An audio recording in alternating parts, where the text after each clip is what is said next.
সীতেশ নারায়ণ নামে একজন হিন্দু, মহারাষ্ট্রের এক হিন্দু পুরোহিত বিশ্ব নবীকে গালি দিল। ওইটার কোনো ধরনের বিচার বিশ্লেষণ না করে ভারতের সংসদে দাঁড়িয়ে আমাদের বিরুদ্ধে মুসলমানদেরকে কটাক্ষ করে কথা বলল। ওরা জানে না মুসলমান তার জীবনের থেকেও আল্লাহর রাসূলকে বেশি ভালোবাসে। বাসে নাকি বাসে না? কুল ইন কানা আবাউকুম ওয়া আবনাউকুম ওয়া ইখওয়ানুকুম ওয়া আজওয়াজুকুম ওয়া আশীরাতুকুম ওয়া আমওয়ালুন ইকতারাফতুমুহা ওয়া তিজারাতুন তাখশাউনা কাসাদাহা ওয়া মাসাকিনু তারদাউনাহা। নিজের জীবনের থেকে, স্ত্রীর থেকে, বাবার থেকে, ব্যবসার থেকে, ঘরের থেকে একজনকে বেশি ভালোবাসি। হি ইজ মুহাম্মদ সাল্লাল্লাহু আলাইহি ওয়াসাল্লাম। ওই মুহাম্মদ সাল্লাল্লাহু আলাইহি ওয়াসাল্লামকে বিষোদাগর করে কথা বলা হলো। ভারত মনে করে ওই দেশ মনে হয় শুধু তাদের। ওই ভারত স্বাধীনতার পিছনে ফকির বিদ্রোহের ইতিহাস আছে। ওই ভারত স্বাধীনতার পিছনে তিতুমিরের বাঁশের কিল্লার ইতিহাস আছে। ওই ভারত স্বাধীনতার পিছনে রেশমি রুমাল আন্দোলনের কথা আছে। ওই ভারত স্বাধীনতার পিছনে বালাকোটে ইসমাইল শহীদের শাহাদাতের ইতিহাস আছে। ওই ভারত স্বাধীনতার পিছনে আমাদের সিপাহী বিদ্রোহের কথা আছে। ওই ভারত স্বাধীনতার পিছনে আব্দুল আজিজ দেহলভির ভারতকে দারুল হারব ফতোয়া দেওয়ার কথা আছে। খেলাফত আন্দোলনের কথা আছে, অসহযোগ আন্দোলনের কথা আছে, তারকে মুআলাতের কথা আছে। আমাদের পূর্বসূরি আলেম জাফর আহমদ ওসমানী রহিমাহুল্লাহ সহ ওই সময়ে সাব্বির আহমদ ওসমানী সহ দুই দেশে দুই স্বাধীন পতাকা উত্তোলন করেছে। আমাদের মুসলমানদের ইতিহাসকে মাইনাস করে ভারতের স্বাধীনতা সংগ্রামের ইতিহাস রচনা করতে দেওয়া হবে না। তারা মনে করে ভারতে মনে হয় তারাই শুধু সংখ্যাগরিষ্ঠ। নো, ভারতে তোমরা সংখ্যাগরিষ্ঠ নও। এখনো ভারতের মধ্যে প্রায় 35 কোটি মুসলমান আছে। বাংলাদেশে এখনো পর্যন্ত প্রায় 20 কোটি মুসলমান আছে। পাকিস্তানে প্রায় 35 কোটি মুসলমান আছে। আফগানিস্তানে আছে, আর কানে আছে। তোমাদেরকে শায়েস্ত করার জন্য আমাদের পরে 100 কোটি মুসলমান লাগবে না। শুধু রামখানা থেকে 313 জন বদরের মতো সাহাবীর মতো দাঁড়িয়ে যাবে। ভারত নামক শক্তিকে পৃথিবীতে থেকে চিরতরে নিশ্চিহ্ন করে ফেলা হবে। বদরের ইসলামের শত্রুরা, ইসলামের শত্রুরা, ভারতের দালালরা, আমার ভাইরা, আমরা ভারতের সাধারণ মানুষের সাথে আমাদের কোনো বৈরিতা নাই। আমাদের ডিপ্লোমেসিতেও তাদের সাথে কোনো ধরনের শত্রুতা নাই। আমাদের কথা হলো, আমাদের মসজিদগুলোকে ভেঙে ভেঙে তোমরা মন্দির বানাচ্ছ, ঠিক কিনা? কিন্তু শুনে রাখুন মুসলমান, মক্কা চত্বরে, কাবা চত্বরে বিশ্বনবী যখন নামাজ পড়ছিলেন, আবু জেহেল এসে বিশ্বনবীকে মাথা জমিনের সাথে ঘষিয়ে দেওয়ার কথা বলেছিল। বিশ্বনবী মুহাম্মদ মুস্তাফা সাল্লাল্লাহু আলাইহি ওয়াসাল্লাম মাত্র 10 বছরের ব্যবধানে ওই কাবা চত্বরে গিয়ে সব মূর্তিগুলোকে ভেঙে খান খান করে দিলেন। বললেন ওয়াকুল জাআল হাক্কু ওয়া যাহাকাল। আয়া সুফিয়া 100 বছর পর আবার মুসলমানদের হাতে এসেছে, মসজিদ হয়েছে। বিশ্বাস করো ভারতের কাফেররা, আবার দিন আসবে। রাম মন্দির বানায়েছো তোমরা আমাদের বাবরি মসজিদের উপরে। সময় যখন আসবে তোমাদের ভারতের অলিতে গলিতে নতুন একটা একটা করে বাবরি মসজিদ তৈরি করা হবে। তারা কাশ্মীরের মানুষের অধিকারকে খর্ব করেছে। তারা মনে করে ওই দেশ শুধু নরেন্দ্র মোদীর, ওই দেশ মনে হয় শুধুমাত্র অমিত শাহ, ওই দেশ মনে হয় শুধু জিতেন্দ্রনাথের। নো, ওই দেশ শুধু নরেন্দ্র মোদীর নয়, জিতেন্দ্রনাথের নয়, অমিত শাহর নয়। ওই দেশ হুসাইন আহমদ মাদানির দেশ, ওই দেশ শাহ ওলিউল্লাহ দেহলভির দেশ, ওই দেশ কাসেম নানুতুবির দেশ, ওই দেশ আশরাফ আলী থানভীর দেশ। তাদের ইতিহাসকে মাইনাস করে ওই ভারতকে শাসন করেছি আমরা, ঠিক কিনা? আজ আরেকটা ইতিহাসের কথা বলে আপনাদের কাছে একটা প্রতিশ্রুতি নেব। আমাদের একটা জাতীয় সঙ্গীত আছে, বলুন তো সঙ্গীতটা কি? আমার সোনার বাংলা, আমি তোমায় ভালোবাসি, চিরদিন তোমার আকাশ, তোমার বাতাস, আমার প্রাণে বাজায় বাঁশি। কি শোভা, কি ছায়া গো, কি স্নেহ, কি মায়া গো, কি আঁচল বিছায়েছ বটের মূলে, নদীর কুলে কুলে মরি হায় হায় হায় হায় রে। গান আছে না এরকম একটা? চিরদিন তোমার আকাশ। কার আকাশ? আওয়াজ করে বলুন, কার আকাশ? চিরদিন তোমার বাতাস। কার বাতাস? কিন্তু বাংলাদেশের 56,000 বর্গ মাইলের 17 কোটি মুসলমানের জাতীয় সঙ্গীতে আল্লাহর প্রশংসা আছে। কোথায় পেলেন আল্লাহর প্রশংসা? রবীন্দ্রনাথকে আল্লাহর প্রশংসা করেছিল? এই জাতীয় সঙ্গীতে আল্লাহর প্রশংসা নাই। এই জাতীয় সঙ্গীতে বাংলাদেশের মুসলমানদের আবেগকে ধারণ করা হয় নাই। এই জাতীয় সঙ্গীত বাংলাদেশের মুসলমানের আন্দোলনের বিরুদ্ধে গিয়ে লেখা হয়েছে। এই জাতীয় সঙ্গীত মুসলমানদের জাতীয় সঙ্গীত হতে পারে না। মুসলমানদের জাতীয় সঙ্গীত হবে সূরাতুল ফাতিহা, যেখানে আল্লাহর প্রশংসা থাকবে, আল্লাহর কাছে বান্দারা রোনাজারি করে যাবে। একবার গীতা পাঠ করা হবে, একবার সেখানে জাতীয় সঙ্গীত পাঠ করা হবে, এরপর স্কুল কলেজ খুলবে। নো, স্কুল কলেজ সেক্রেটারিয়েট সংসদ সব কিছু খোলা হবে সূরা ফাতিহা পড়ার মাধ্যমে। ফাতিহা মানেই ওপেনিং, ফাতিহা মানেই হচ্ছে ইনোগ্রেশন। ফাতিহা পড়ার মাধ্যমে যদি স্কুল কলেজ ইউনিভার্সিটি খুলে যায়, আল্লাহর রহমত বৃষ্টির মতো আকাশ থেকে অবতীর্ণ হবে নাকি হবে না? সূরা ফাতিহা জাতীয় সঙ্গীত হোক, কে কে চান? ইতিহাস শুনুন মুসলমান, এই বাঙালি জাতিসত্তার ইতিহাস হলো অস্ট্রিক এবং দ্রাবিড় জাতির সংমিশ্রণ, সাথে অনার্য জোড়া এলো, সবাই মিলে বাঙালি এক জাতিসত্তার কথা আমরা পড়েছি ঐতরেয় আরণ্যক নামক গ্রন্থে। এরপর দেশবাচক একটা শব্দ আইনে ফজল, যেটা আইনে আকবরী আবুল ফজল লিখেছে, দেশবাচক শব্দ ব্যবহার করলো। এখন আমাদের এই দেশের যে অবস্থা, খুলনা, রাজশাহী, চট্টগ্রাম এরকম ভাগ ছিল না। আগে 16টা জনপদ ছিল, পুন্ড্র, হরিকেল, সমতট, বরেন্দ্র, বঙ্গ, এরকম অনেকগুলো জনপদ ছিল। এগুলোকে খণ্ড খণ্ড ভাবে শাসন করা হতো। প্রথমে শাসন করলো মৌর্যরা, এরপর আসলো পালরা, এরপর আসলো গুপ্তরা, এরপর আসলো সেনরা। সেনদেরকে পরাজিত করে ইখতিয়ার উদ্দিন মোহাম্মদ বিন বখতিয়ার খিলজি, তারপর আসলো সুলতান কুতুবউদ্দিন আইবাক, এরপর সুলতান শামসুদ্দিন ইলতুৎমিশ, সুলতানা রাজিয়া, গিয়াসউদ্দিন বলবন, গিয়াসউদ্দিন আজম শাহ, এরাও চলে গেল। আসলো মোগল সম্রাটরা, মোগল সম্রাট বাবর আসলো, তার ছেলে সম্রাট আকবর আসলো, সম্রাট আকবরের ছেলে জাহাঙ্গীর আসলো, জাহাঙ্গীরের ছেলে শাহজাহান আসলো, শাহজাহানের ছেলে আলমগীর আসলো। এরপর 1757 সন থেকে নিয়ে শুরু করে 1700 সন পর্যন্ত সিপাহী বিদ্রোহ পর্যন্ত নবাবরা দেশ চালালো। তারপর ব্রিটিশ ইস্ট ইন্ডিয়া কোম্পানি আসলো, তারা হিন্দু জমিদারকে সব সময় সুযোগ সুবিধা দিত, অ্যাডভান্টেজেস দিত, বিধায় হিন্দুদের সাথে তাদের সম্পর্ক ছিল। আর মুসলমানদের উপরে তারা সব সময় নির্যাতনের স্টিম রুলার চালাইতে থাকলো। ওই সময় Lord Minto, Lord Ripon, Lord Clive, Lord Curzon, Lord Dalhousie, Lord Warren Hastings, Lord Bampfylde ফুলাররা সহ যারা যতদিন পর্যন্ত ব্রিটিশ রাজপ্রতিনিধিরা এই দেশকে শাসন করেছে, ততদিন পর্যন্ত মুসলমানদেরকে শোষণ করেছে, নির্যাতন করেছে, জুলুম করেছে।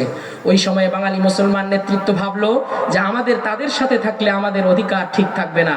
আমাদের দেশে পাট উৎপাদন হয়, পাট সব চলে যায় কলকাতায়, কারণ পাটকল সব ওখানে, ভালো কোনো বিশ্ববিদ্যালয় নাই।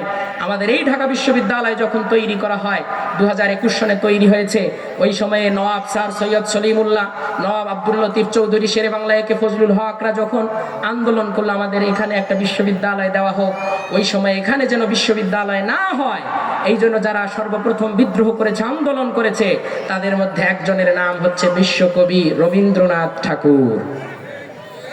ইতিহাস যারা জানেন তারা বলুন ঠিক কিনা?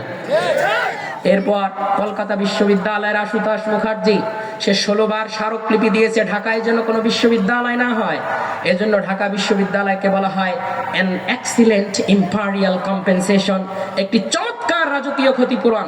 পরবর্তীতে এই ঢাকা বিশ্ববিদ্যালয় বাংলাদেশ নামক একটা দেশকে জন্ম দিয়েছে। সেই ঢাকা বিশ্ববিদ্যালয়ের বিরুদ্ধেও তারা কথা বলেছিল।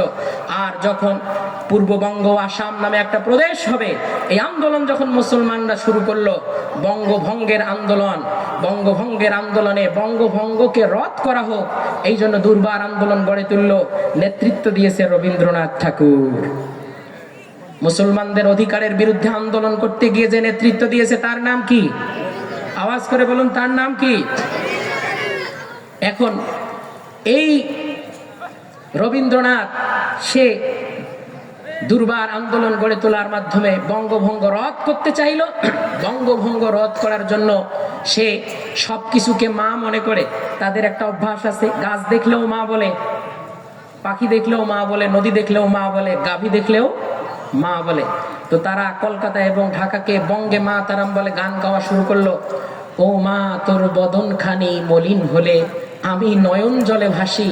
তোর বদনখানি মলিন হলে মানে কলকাতা এবং ঢাকাকে যদি ভাগ করা হয় তাহলে আমি নয়ন জলে ভাসি। মা মানে এই দেশ, দুটোকে একসাথে বুঝিয়েছে।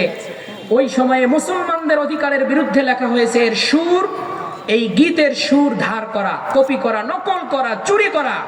56,000 বর্গ মাইলের 20 কোটি মুসলমানের জাতীয় সঙ্গীত হিন্দুয়ানি গীত আমরা মানতে পারি?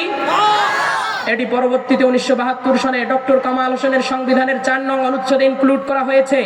এটা আমাদের উপর চাপিয়ে দেওয়া হয়েছে। বাংলাদেশের মুসলমানরা হিন্দুয়ানি সংস্কৃতিকে 56,000 বর্গ মাইলের 17 কোটি মুসলমানের জাতীয় সঙ্গীত ওই সোনার বাংলা মনে করে না। বাংলাদেশের 20 কোটি মুসলমানের জাতীয় সঙ্গীত হবে কোরআন মাজিদের প্রথম সূরা সূরাতুল ফাতিহা। সূরাতুল ফাতিহা আগামীতে জাতীয় সংসদে আমাদের জন্য জাতীয় সঙ্গীত হবে। নাখারগঞ্জের কোন কোন যুবকের পক্ষে আছো হাত উঁচু করে দেখাও। আমার ভাইয়েরা, আমাদের একটা কথা স্মরণ করিয়ে দিতে হবে। 5ই আগস্ট যারা রক্ত দিয়েছে, কোনো রাম বাম রক্ত দেয় নাই, ঠিক কিনা? ইমরান ইসকে খুঁজে পাওয়া যায় নাই, পাঠান ইজুম মজুমদারকে খুঁজে পাওয়া যায় নাই, কপি করা বিজ্ঞানী জাফর ইকবালকে খুঁজে পাওয়া যায় নাই।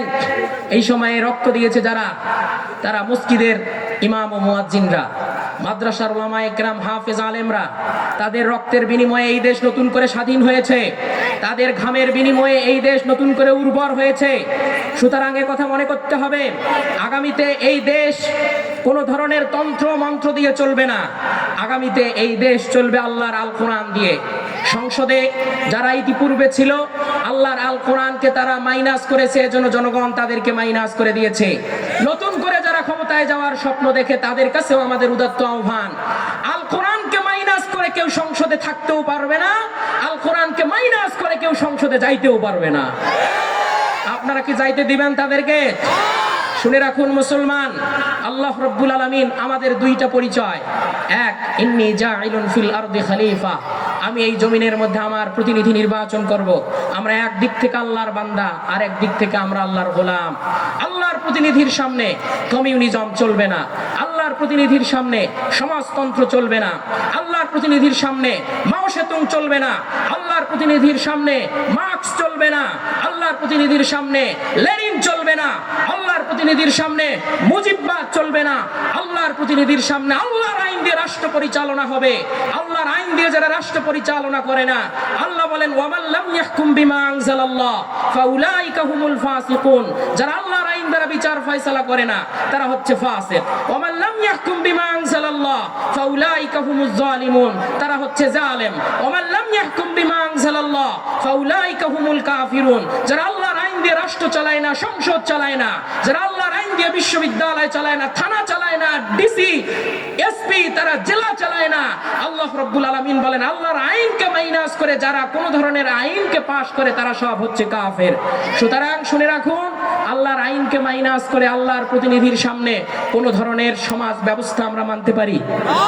আওয়াজ করে বলুন, মানতে পারি? আল্লাহ রাব্বুল আলামিনের প্রিয়তম পয়গম্বর তিনি আল খিলাফা রাশিদা প্রতিষ্ঠিত করেছিলেন 632 সনে আবু বকর সিদ্দিক রাদিয়াল্লাহু তাআলা আনহুর হাতে আল খিলাফা রাশিদা প্রতিষ্ঠিত হয়েছিল। চলেছিল 661 সন পর্যন্ত।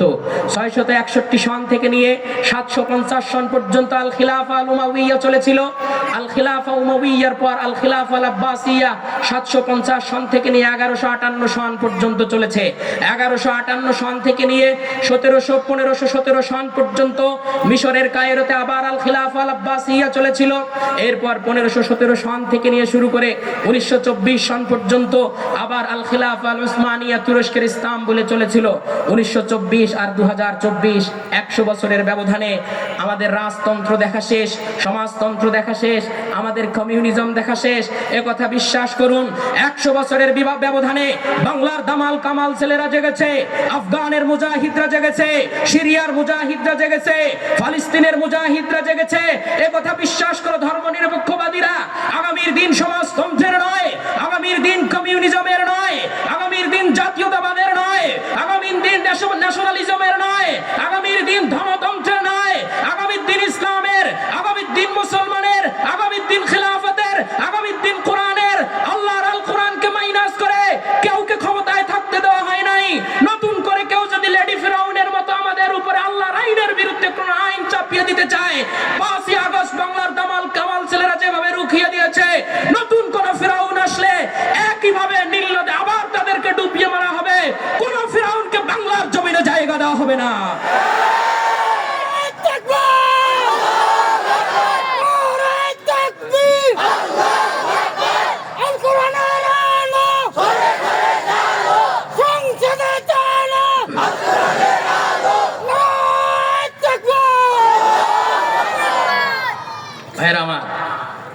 সূরাতুল কিয়ামার 15টা আয়াত আপনাদের সামনে আলোচনা করেছি।